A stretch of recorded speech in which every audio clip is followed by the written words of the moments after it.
A longtime Pittsburgh television anchor was fired this week for comments she posted on Facebook about a horrendous neighborhood slaughter. But now some say she didn't get a fair shake. Wendy Bell has anchored the news at WTAE in Pittsburgh for 18 years. Be described in one word: disaster. But following a horrific neighborhood murder where 6 people were gunned down, Bell posted a message on her Facebook page that read in part, "You needn't be a criminal profiler to draw a mental sketch of the killers who broke so many hearts 2 weeks ago Wednesday. They are young black men, likely in their teens or early 20s. They have multiple siblings from multiple fathers, and their mothers work multiple jobs." The station's management was none too pleased. Wendy Bell posted a message on her Facebook page that offended many of our viewers. Her post offended us. Bell apologized but was still fired. In a statement, Hearst Television, owner of WTAE, said that Bell's comments were inconsistent with the company's ethics and journalistic standards. Now Bell says she did not get a fair shake, and one group of conservative black leaders agrees, saying Bell is a victim of a growing politically correct phenomenon called microaggression that stifles free speech. First of all, the post was quite lengthy, and some of it was genuine, I thought, and very, I think the whole was genuine from what she was quite, personal.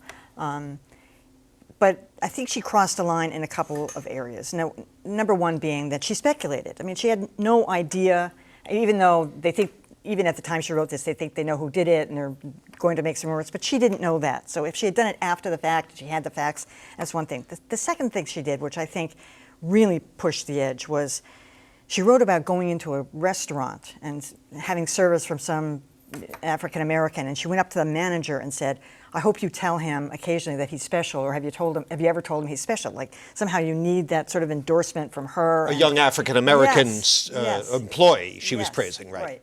I think it's a combination of those two things. And if she and the third thing is, you can never separate your work from your personal when you're a journalist. You just can't do it. So anything you tweet, anything you post on Facebook, the station owns. It's not just you.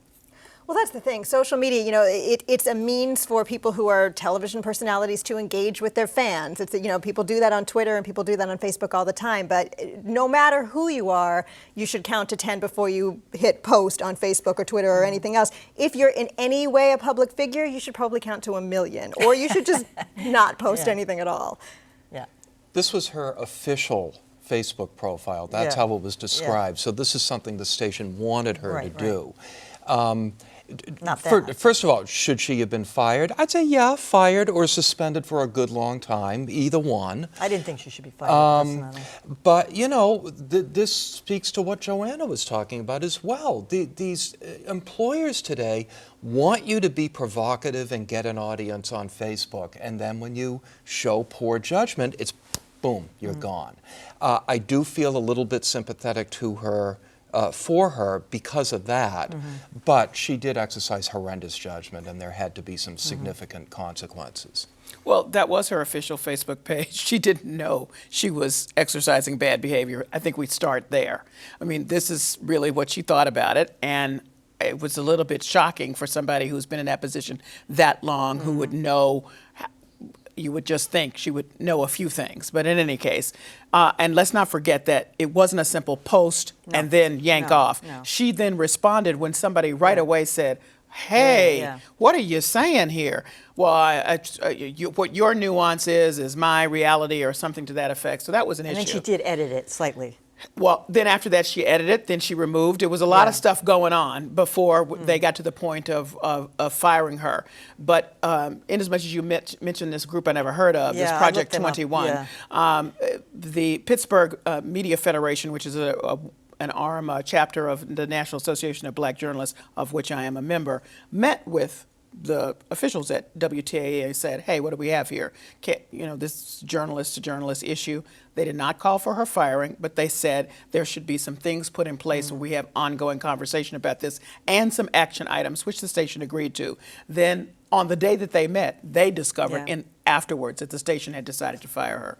So that's how that went. I just was a little bit surprised by the stuff that she wrote, frankly. You know. I would just add that for some time now, there's been a lot of discussion in the media about getting away from the voice of God attitude, that we, up on our thrones and our ivory towers, are preaching the gospel of truth and whatever to you folks down there in the lowlands. And there was a bit of that in this. You know, first of all, she's not a commentator. She was an anchor woman. And she didn't know the facts. So where did this come from? If there were some mitigating context, it wasn't apparent in reading up on this. The question is, would a black anchor have been fired for? Yeah. I don't think so. Oh, I think so. I don't. Oh, I think so. I think so too. Yes, thank you very much.